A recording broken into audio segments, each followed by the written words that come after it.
So now I want to play this for you, and it might seem like old news, but it'll all make sense in a minute.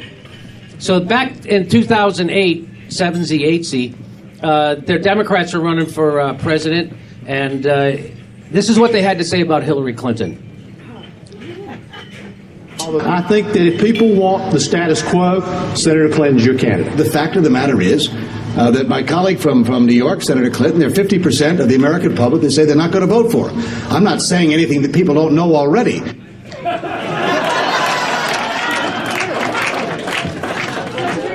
Goddamn Bernie. He's what really damaged her. Yeah. So this is 8 years ago. This is what the Democrats. That's freaking Dodd saying that. Dodd-Frankie guy. And so they all knew that it hurt. What did Barack Obama think? Well, and I would be in that category. The Clintons have a reputation of being slippery and hard to pin down. No shit.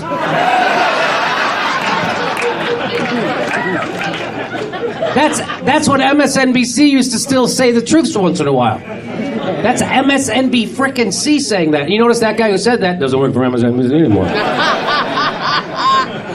Bloody. Part of the reason that Republicans, I think, are obsessed with you, Hillary, is because that's a fight they're very comfortable having.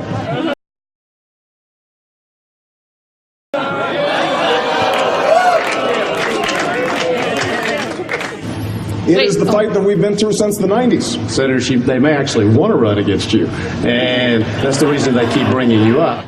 I think that if people want the status quo, Senator Clinton's your candidate. So there you go. So that was what they were saying 9 years ago now, right? So that's what they were saying back then. Here's what they said at MSNBC this year, right? This is what they said in 2015. I've come to a difficult realization. I don't want Hillary Clinton to run for president in 2016. And I don't know if you know, I haven't seen her on MSNBC ever since. But listen to what she has to say. This is true. This is before they canceled her show. Is this Crystal Ball? This is Crystal Ball. Yes. How did she not see this? Okay.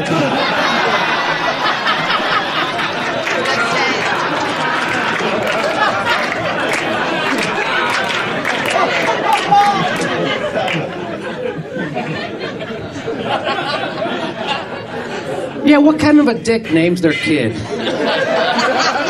Your last name is Ball. Oh, Crystal. Did they want her to be a country music singer? Like they really, or a stripper? That was their only options. Well, they named her brother Itchy.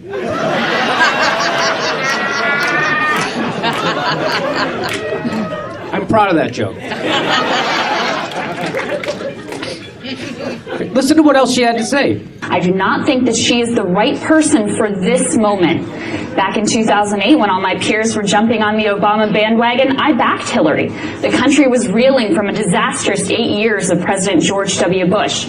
Does Hillary Clinton sound to you like the right person for this moment?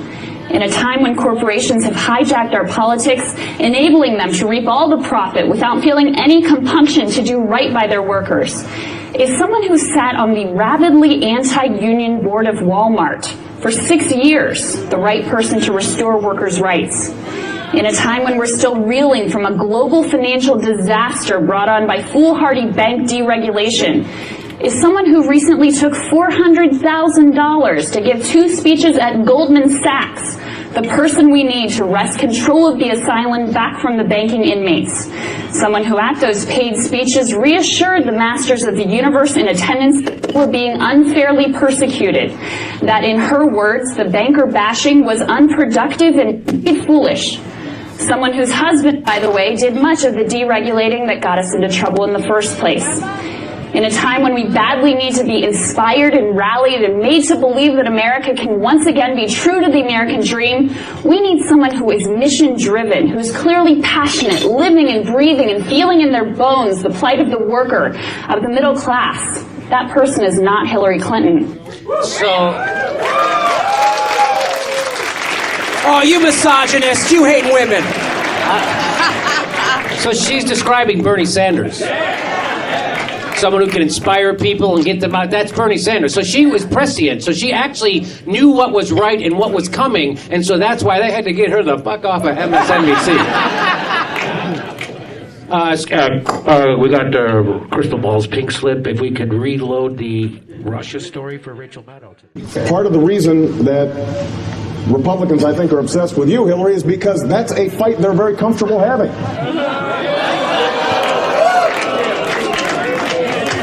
For many reasons, right? It's like I don't want to focus on people anymore. I don't think she's a big enough person to talk about, like Rachel Maddow or Chris Hayes, but I think she is now, actually. So, and it's just, I just wanted to show you what money does to people, right? So this is the kind of stuff she used to say about Hillary Clinton. Back in 2008, Joyanne Reid wrote this about Hillary Clinton. Hillary Clinton wouldn't get out of the race. If you remember, that's this big thing that everybody forgets, that Hillary Clinton wouldn't get out of the race. In fact, she said she was staying in the race because, hey, everybody forgets that Bobby Kennedy was assassinated in June in California. So I should stay in case Barack Obama gets assassinated. That's why she stayed in the race. And she wouldn't get out. And Joyanne Reid wrote this. She literally wrote this, right? It says, I have come to the conclusion Hillary Clinton can only be continuing in the race for one of three reasons. One, Hillary Clinton is insane. She has had a complete psychotic break due to the stresses of watching her presidential dream slip away and has lost touch with reality. This is Joyanne Reid speaking about Hillary Clinton. If anybody in this room said that about her now, we would be called misogynists. We'd be called sexists. We'd be called Bernie bros. Any other derisive term you could sling at us, they would. In her mind, she'll be president somehow, and her aides and her husband are afraid to confront her with the truth, lest she lose whatever is left of her mind. That's what Joyanne Reid said in 2008. Which is crazy, because what she just said could also serve as a book review in 2017. Ron, that should be the book review for Hillary Clinton. That should be. She goes on. The number two reason she thinks Hillary Clinton won't get out of the race is Hillary Clinton knows that she won't get the nomination, so she is determined to make sure Barack Obama doesn't get the White House. This is what Joyanne Reid was saying about Hillary Clinton. Having failed to convince the villagers to make her their queen, this version has Hillary burning the Democratic village to the ground, not to save it, but just for the sheer joy of watching it burn. Or number three, Hillary Clinton is pushing for the vice presidency. Those are the only three. This is what Joyanne Reid used to say about Hillary Clinton. She also said this, is Hillary becoming the candidate of white racists, or is she just the Al Sharpton of white people? Wow.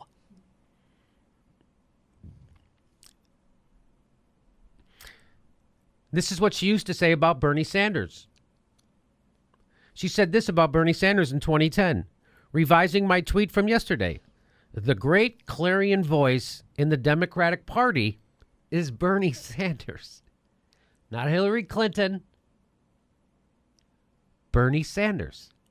Joy Reid. It's funny you should mention Fox News. I was just looking for it on my phone, but my fingers are too fat for the thing. What are you looking for? Well, you probably know it already. But when Joy Reid did the interview and said, I don't know why it is, but nowadays I have to say I'm more comfortable around Republicans like David Frum, who was Bush's speechwriter, right, or William Kristol, than I am around a lot of these Democratic lefties. I don't know why it is. Gee, Joy, I think I know why it is. But these are the heroes of the resistance now, right? Yes. David the people Frum who led us into an illegal war, telling us how smart George Bush was. Who lied. This happened today. I saw this on Twitter. Let's check it out. Here we go. There's a ceiling. There is nowhere to go, but there is no up to go. And all of those support, I actually overheard someone saying that I thought was an interesting point, that basically at this point, if you are still supporting Sanders as opposed to Warren, it's kind of showing your sexism because she has more detailed plans and her plans have evolved. I thought it was an interesting point, and I think there may be something to it. Yeah, I agree with all that. Of course they agree with all that, and it's a big giggly fest. If you support Bernie Sanders, you're a sexist. That's just a fact. And we all agree here. It's MSNBC. And who is that woman? Who are they talking to? Do you see what her... She's the former VP of campaigns for the Center for American Progress. Shocker.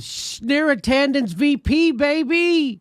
That's who that is saying that. And everybody at MSNBC just giggles. It's funny to smear everybody who supports Bernie Sanders as a sexist. Does that include the people who voted for him in Vermont? Or does that just, I don't understand. Well, turns out she's the heir to Lori Tisch's $1.1 billion real estate fortune. And she's not into Bernie Sanders. Go figure. Did you see this? I did, and one of her parents, I think, gave millions of dollars to the Clinton campaign in 2016. So here, Emily Tisch Sussman, her daddy, is Donald Sussman, founder and chief investment officer of the Paloma Funds. Check the name of Hillary Clinton's top donor. Also, this was I followed David Dole, and you get to learn stuff like this. If you're wondering why she's using this smear and why this woman is even on television, this is her father's $30 million yacht, and Bernie Sanders has a superior wealth tax to Warren's. That's why. By the way, the name of his yacht is something called the Scheherazade or whatever, and it turns out that that's funny because Sussman's father's yacht has the same name as the ship from Tintin that plays an active role in the illegal trading of slaves. So that's kind of funny. That's kind of funny. Her father also, Donald Sussman, used front companies to offshore his wealth. Offshore tax haven leak implicates seven-figure pro-Clinton donor. One of the Democratic Party's largest 2016 donors directs an offshore entity named in a massive leak of information on foreign corporate. That's who that woman is. Also, media pundits are responsible for creating this kind of narrative. I would appreciate Warren's campaign team to come out and denounce these narratives and accusations of sexism. I'm Latin. I'm indigenous. I'm a woman supporting Sanders. Run on policy. Run on your own merits. So that's the kind of thing she's brought on for her opinion, and they don't tell you who she is. They don't tell you her connections, and they all go, yep, we all agree. Now let's go to a commercial for Pfizer. All right. Jimmy, there's another double standard here, which goes back to the whole Bernie bro thing, where if a couple of random Twitter trolls say something nasty about Elizabeth Warren or Hillary Clinton, then Bernie Sanders and his entire campaign have to profusely apologize, spend days talking about it, saying, "Oh, we're so sorry, we disavow it." When someone like this says on MSNBC that you're sexist if you don't support Bernie Sanders, where are the calls for Elizabeth Warren and her people to renounce all of this? So, yeah. Yeah, that just happened. They literally, after the Working Family Parties endorsed Elizabeth Warren over Bernie Sanders, they then came out with a strongly worded statement saying that Bernie Sanders supporters are attacking them in sexist and racist ways, and and Bernie Sanders actually came out and apologized for it or had to disavow it or whatever. Sure, but it was random Twitter users, right? Who otherwise nobody would have ever paid attention to. This kind of stuff happens on cable television. It's accepted as being serious. The panel's like, "Yep, you're right." And are we calling on Elizabeth Warren to renounce this? I mean, to maybe acknowledge that people who might support Bernie are not sexist? So you're pointing out that there's a jaw-dropping double standard happening? I am pointing out there's a jaw-dropping double standard. Wow. Well, that's probably because you're a sexist.